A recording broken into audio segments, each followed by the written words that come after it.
Imagine trying to tell me about your weekend without using a single action word. Like, I carfy, then I movie, later, my friend over. It's entirely impossible. Yeah, you're basically just handing me a pile of nouns at that point. Right, exactly. So welcome to this deep dive. Today we are looking at a topic that honestly might trigger some mild trauma from middle school English class, but I promise we're approaching it entirely differently. We're talking about verbs. Yep, the good old verb. Because whether you consider yourself, a total language nerd or you're just someone trying to write emails that actually get read by your boss, verbs are the absolute engine of every single sentence you produce. And our mission today is to completely demystify that engine. We aren't just handing you some textbook list of rules to memorize. Right, nobody wants that. No, absolutely not. We are going to look at the underlying mechanics of English, like why do verbs behave the way they do? Because when you understand the logic behind the grammar, you stop second-guessing your sentences. You start making highly intentional choices that make your communication, not just correct, but incredibly powerful. Okay, so let's unpack this. We'll bypass the kindergarten definition. We all know verbs are action words, right? Yeah. Running, jumping, launching. But where the source material is really interesting is when it forces us to look at the other side of the coin. Ah, the state of being verbs. Exactly. Words like is, are, was, seem. These don't feel like engines at all. They just feel, static. They do feel static, yeah. But their function is arguably more profound than an action. A state of being verb establishes existence, or a condition. When you say the data is conclusive, there is no physical action happening there. But that tiny word is anchors the entire reality of your sentence. It claims a state of existence. But whether a verb is showing high-octane action or just a quiet state of being, it has to follow the most ironclad law in the language. Subject-verb agreement. Precisely. Which sounds simple on the surface, right? Singular subject, singular verb, the cat sleeps on the couch. Yeah. Plural subject, plural verb, the children play in the garden. Right. But I want to push past the basics here because native speakers mess this up all the time when the subject gets, a little more complex.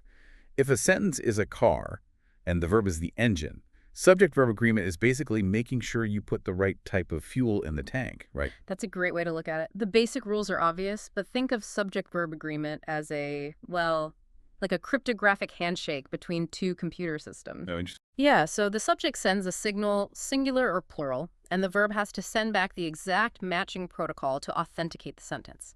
If the handshake fails, the listener's brain experiences this tiny subconscious glitch. It rejects the data. So what happens when that handshake encounters something like a collective noun? Words like the team or the committee. Those represent multiple people, but it's a single unit. Does the handshake require a singular or plural verb? Well, that is where the nuance lies. In American English, we generally treat collective nouns as singular because we are focusing on the group acting as one entity. So the team plays on Friday. Okay, so singular. Mostly, yes. But if you want to emphasize the individuals within that group acting independently, the protocol shifts. You might say the committee are debating among themselves. The verb actually bends to reflect the psychological focus of the speaker. Wait, really? That is fascinating. The verb shifts based on how you want the listener to perceive the group. Now, sticking with this machinery metaphor for a second, what happens when we throw helping verbs or modal verbs into the tank? Words like can, may, must, should. These act like little add-ons to the main engine. Modals are unique because they deal in potential, not reality. And because of that, they have a very rigid structural demand. Whenever you use a modal verb, it must be followed by the absolute raw, unconjugated base form of the main verb. So if I say she finishes her homework, the verb finishes is conjugated to match she. But if I add a modal... It strips all of that away. She must finish her homework. You drop the E's. You don't say she must finishes. Right, that sounds terrible. It does. The modal must takes over the grammatical heavy lifting, locking the action verb into its base state. It's just an incredibly clean, efficient system. It is efficient. Okay, so we've got our engine running smoothly, the handshake is authenticating, the modals are in place. But, an engine doesn't exist in a vacuum. It has to interact with the objects around it on the road. And that brings us to how verbs direct their energy. Our notes divide this interaction into two main categories, transitive and intransitive verbs. Right, and this is a fundamental concept for understanding how English transfers momentum. Think of a transitive verb as a transfer of kinetic energy.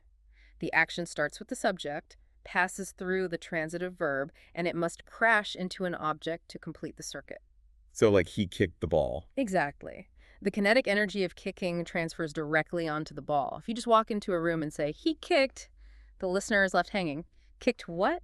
The sentence physically demands a receiver. And an intransitive verb is what, a closed circuit? The energy doesn't go anywhere. Spot on. She sleeps peacefully. You don't sleep an object. The action stays entirely contained within the subject. Okay, but wait. I'm going to push back on this categorization a little bit. If I look at a word like read, the rules get really blurry. Like if I say, she reads books, the kinetic energy hits the books. That's transitive. Correct. But if I just say, she reads, meaning, she is a person who enjoys reading, it's intransitive. How are you supposed to keep that straight if the exact same word can jump between both buckets? Well, that's the beauty of English. It is heavily dependent on context. We often try to categorize words in isolation, like specimens in a jar. But English doesn't look at what a word is in a dictionary. It looks at how the word behaves in the wild. Right. You don't memorize read as definitively transitive or intransitive. You look at the sentence geometry.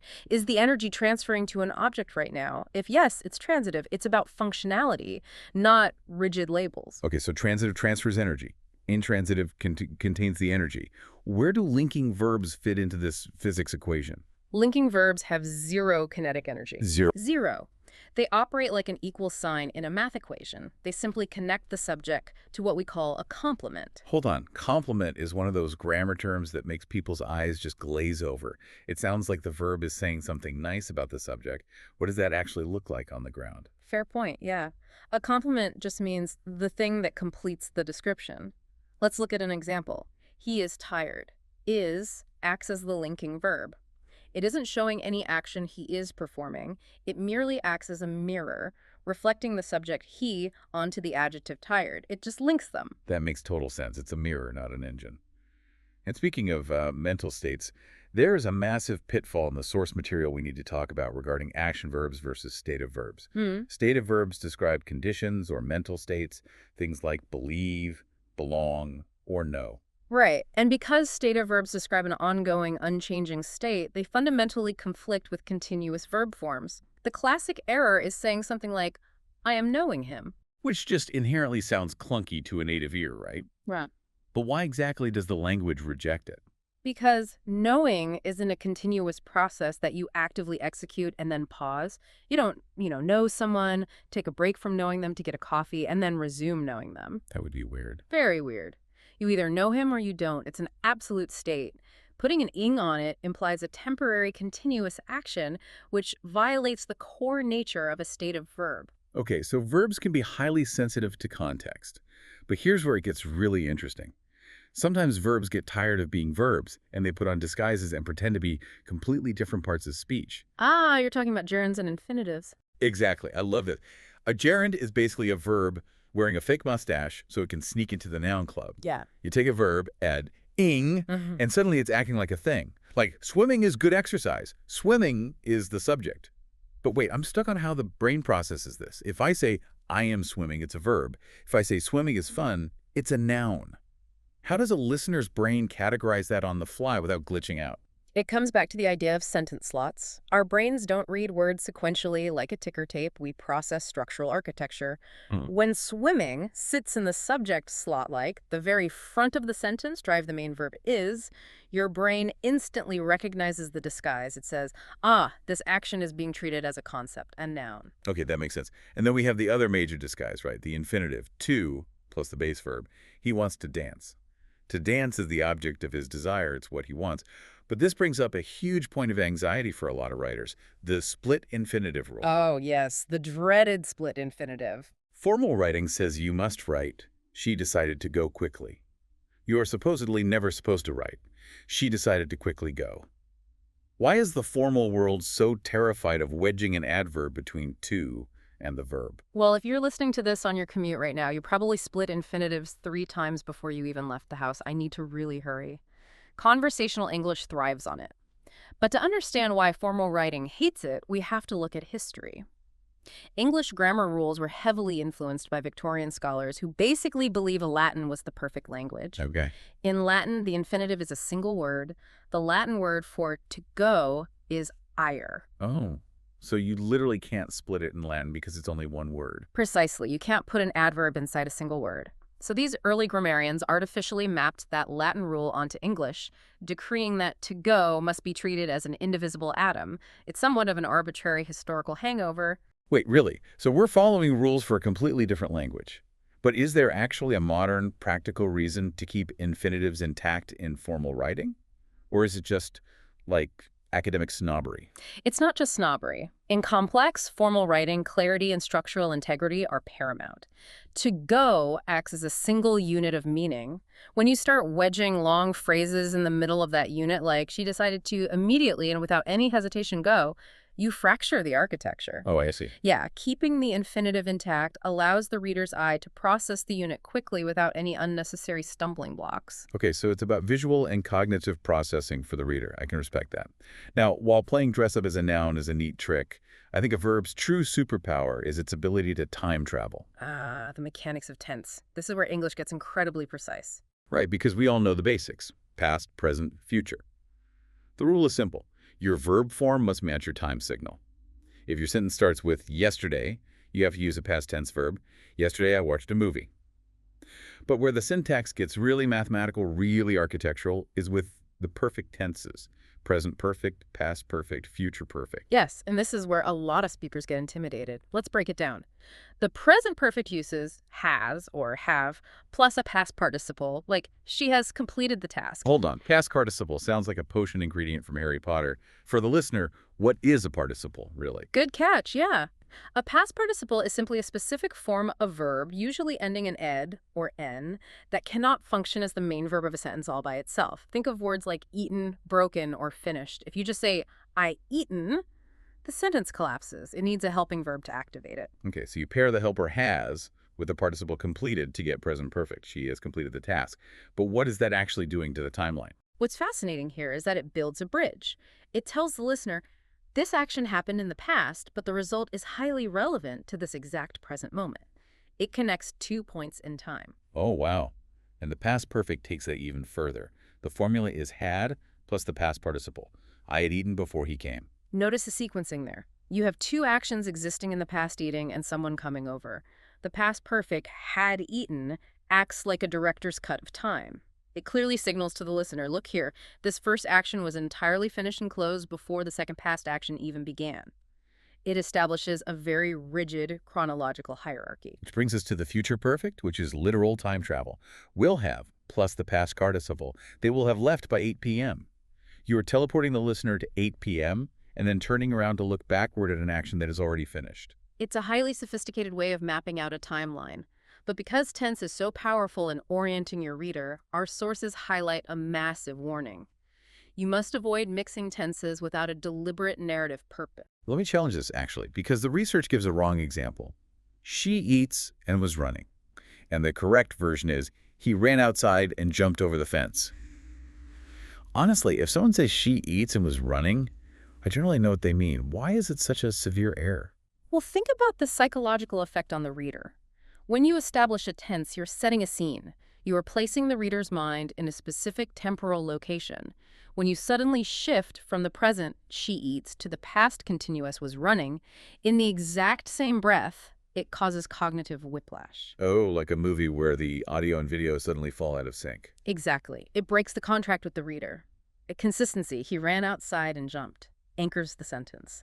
It keeps the reader secure in the reality you've built. You only shift tenses when the chronology of your story actually demands it. Okay, so perfect tenses and consistent timelines help us navigate fixed points in reality.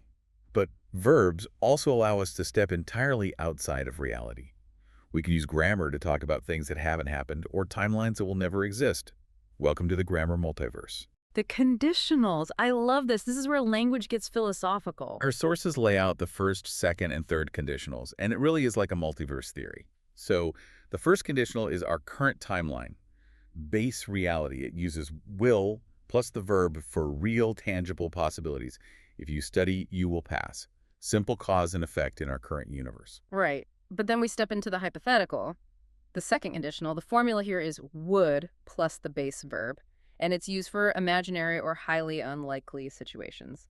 The classic example is, if I were you, I would apologize. Right, so that's our alternate reality. I am not you. But in the universe where I am you, an apology happens. But notice the verb there. It says, if I were you. Why isn't it if I was you, since I is singular? Ah, that is one of the most elegant mechanics in English. Using were instead of was for a singular subject is the subjunctive mood. It is a deliberate grammatical red flag. When the listener hears, if I were, their brain instantly knows, ah, we have left the factual world, we are now in a simulation. It's a subtle mechanical shift that signals pure imagination. That is so cool. And finally, we have the third conditional. This is a timeline we can never get back to. The dead universe. The Yeah. formula is would have plus the past participle for past alternatives. If she had called, I would have answered. It's the architecture of regret. Wow, yeah. The reality is fixed, right? She didn't call and you didn't answer. But the third conditional allows us to construct an entire parallel universe of what might have been just by manipulating helping verbs and participles. Had called, would have answered. It is truly remarkable how much complex human emotion, regret, relief, speculation, guilt is carried entirely by mathematical shifts in verb structure.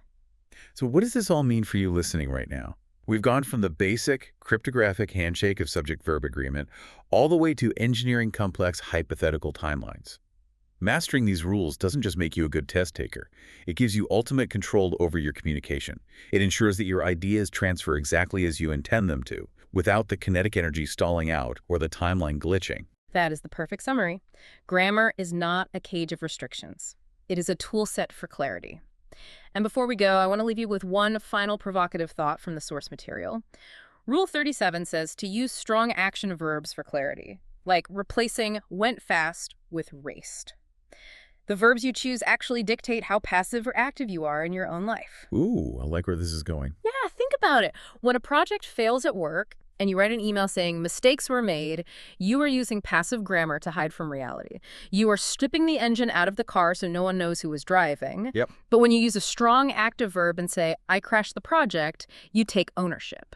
Your verbs don't just shape your sentences, they shape your psychology. They define your accountability. Wow.